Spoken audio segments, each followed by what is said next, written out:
अपने deputy CM सम्राट चौधरी के लिए सीएम नीतीश कुमार ने जेडीयू की जीती जिताई सीट छोड़ दी। 2020 के चुनाव में तारापुर की सीट जेडीयू लड़ी थी और जेडीयू ही जीती थी।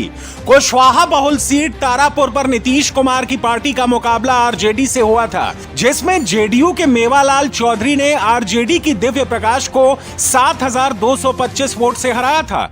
जेडीयू को यह जीत तब मिली थी जब चिराग पासवान की कैंडिडेट मीना देवी ने 11,264 वोट काटे थे।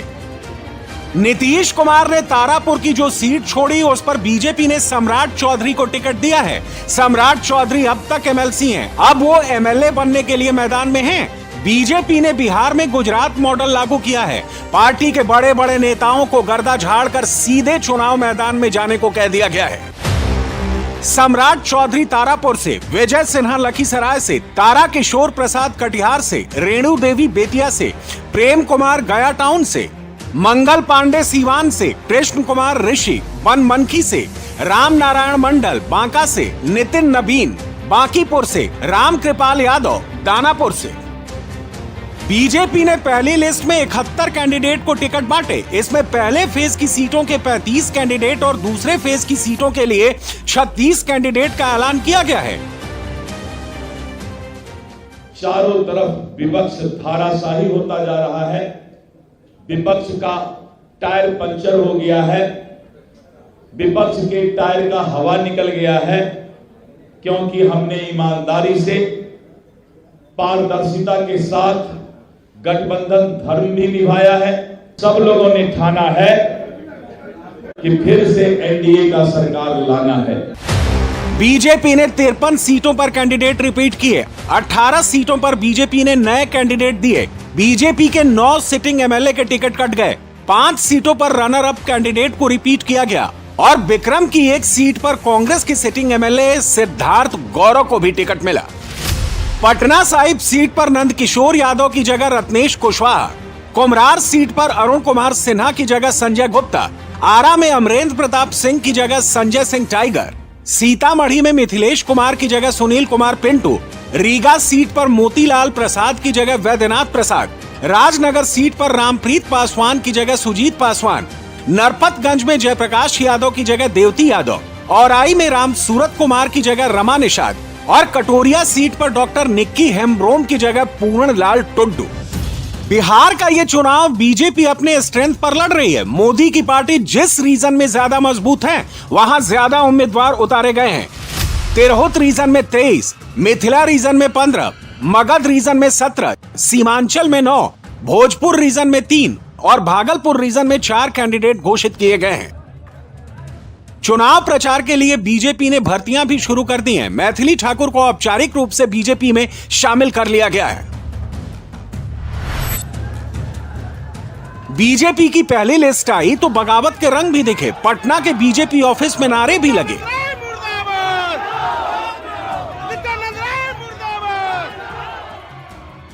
जिन लोगों का टिकट कटा, जिनको उम्मीदें थी, वो यहाँ पर नारेबाजी कर रहे हैं। पटना के बीजेपी दफ्तर की ये तस्वीर है और यहाँ पर आप देखिए दफ्तर के अंदर ऐसे समर्थक हैं जिनका टिकट कटा है।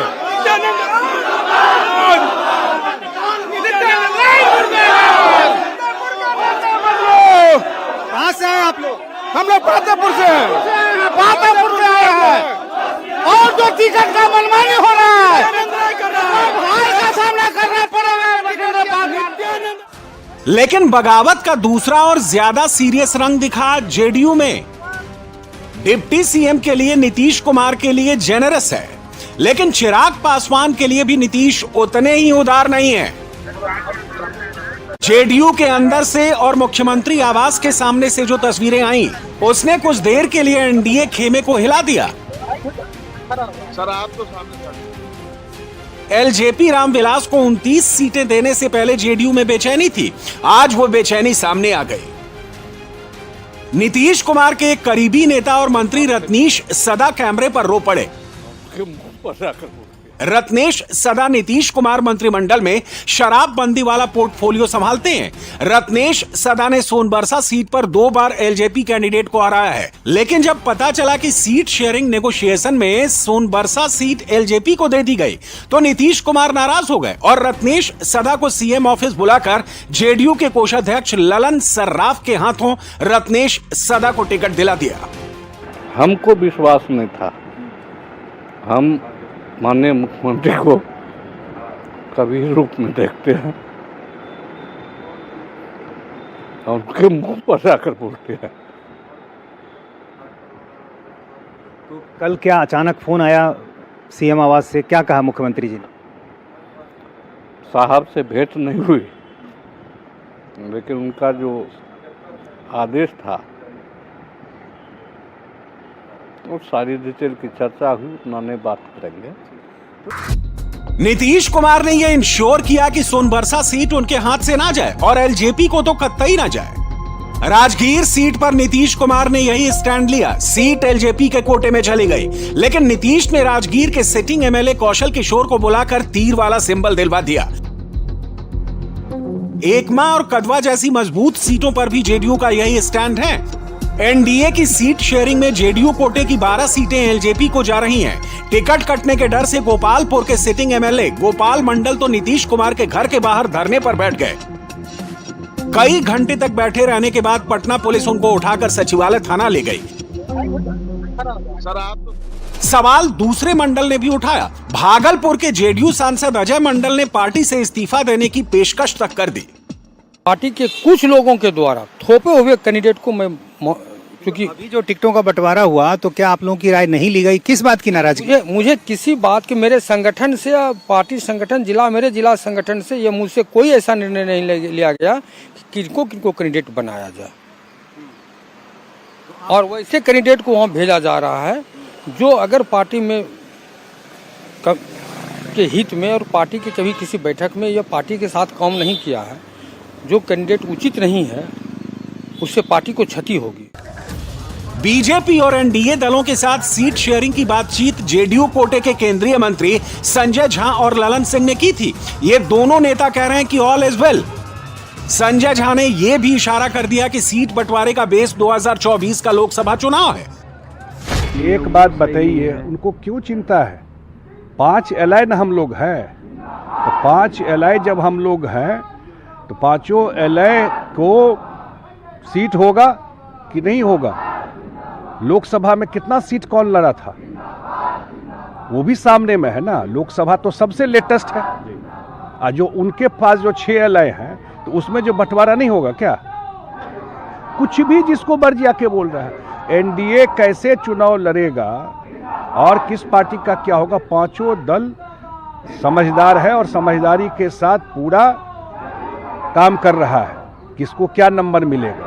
मैंने बताया लोकसभा चुनाव के रिजल्ट का भी नंबर है ना, कौन कितना सीट लड़ा, तो थोड़ा उस पर भी नजर डालिए ना, उसी से स्पष्ट हो जाएगा। इस पार्टी में नीतीश कुमार जी की सहमति के बिना एक कदम आगे कोई नहीं बढ़ता है। तो सीट शेयरिंग से लेके एक सीट के बंटवारे तक हर बात नीतीश कुमार जी की जानकारी में है और उनकी सहमति से है। अब इन लोगों को चुनाव में जनता का समर्थन मिल नहीं रहा है, तो जनता का जब समर्थन नहीं मिल रहा है तो इसी तरह का दुष्प्रचार करेंगे। कहेगा नीतीश कुमार जी नाराज होंगे?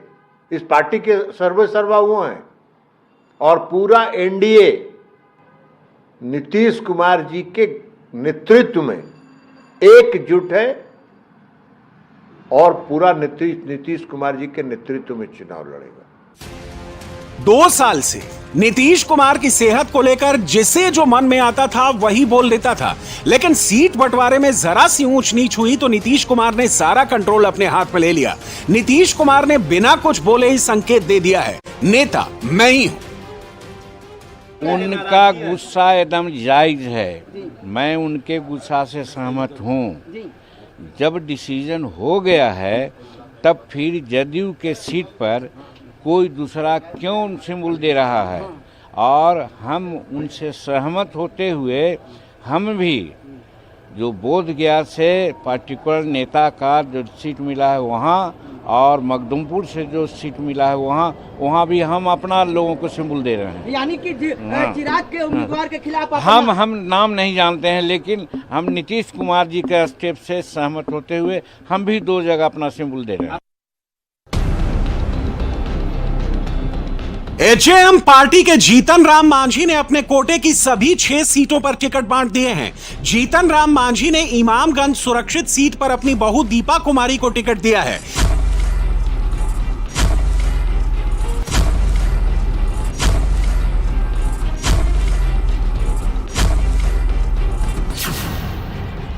इमामगंज से दीपा कुमारी, बारावट्टी से ज्योति देवी, कोटुंबा से ललन राम, टिकारी से अनिल कुमार, अतरी से रोमित कुमार और सिकंदरा से प्रफुल्ल मांझी। जीतन राम मांझी को जो 6 सीटें मिली हैं, उनमें 4 दलित सुरक्षित सीटें हैं। मांझी को यहां अपना स्ट्राइक रेट सुधारना है। बिहार में इन दिनों स्ट्राइक रेट की बड़ी चर्चा है। चिराग पासवान के बारे में कहा जा रहा है कि सीट शेयरिंग नेगोशिएशन में उन्होंने अपने 100% स्ट्राइक रेट वाला कार्ड खेला था। 24 के लोकसभा चुनाव में चिराग पासवान की पार्टी को 5 सीटें मिली थी। एलजेपी रामविलास ने 5 सीटों पर जीत दर्ज की थी। नीतीश और मांझी के अलावा भी बिहार में एनडीए के कई नेता इस स्ट्राइक रेट वाले दावे से खुश नहीं है।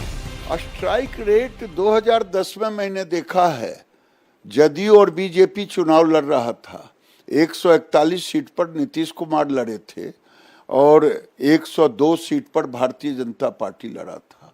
बीजेपी का था 91, 89 था नीतीश कुमार। दोनों को मिला दे तो 85-86% का स्ट्राइक रेट था पूरे बिहार के सीटों को। 5 सीट 10 सीट पर स्ट्राइक रेट नहीं देखा जाता। 5 में जब 5 जीत जाए तो 100% स्ट्राइक रेट कहने का अधिकार तो उनको मिल ही जाता है। अब भाई कौन जीतता है कौन हारता है उससे मुझे मतलब नहीं है। मैं तो कह रहा हूं कि आज जरूरत है कि स्ट्राइक रेट अगर देखना हो तो देखे 2010 का, और लोग फील गुड में भी न रहे। एनडीए से अब आपको ले चलते हैं महागठबंधन के कैंप में। फर्स्ट फेज के नॉमिनेशन में अंतिम 3 दिन बचे हैं। तब कांग्रेस की केंद्रीय चुनाव समिति ने पहली बार मीटिंग शुरू की। सोनिया गांधी, राहुल गांधी या प्रियंका गांधी वाड्रा ने तेजस्वी यादव से मीटिंग भी नहीं की। महागठबंधन में सीट बंटवारे का कोई फार्मूला अभी तक घोषित नहीं हुआ है। लालू यादव ने महागठबंधन में सीट शेयरिंग का फार्मूला फाइनल किए बिना टिकट बांटने शुरू कर दिए। सोमवार की रात लालू ने अपने नेताओं को बुलाकर टिकट देना शुरू किया। तेजस्वी यादव को जैसे ही पता चला, उन्होंने सबके टिकट वापस मंगा लिए। इसी बीच सीपीआई-एमएल लिबरेशन ने सीट शेयरिंग का ऐलान हुए बिना ही टिकट बांटना शुरू कर दिया है।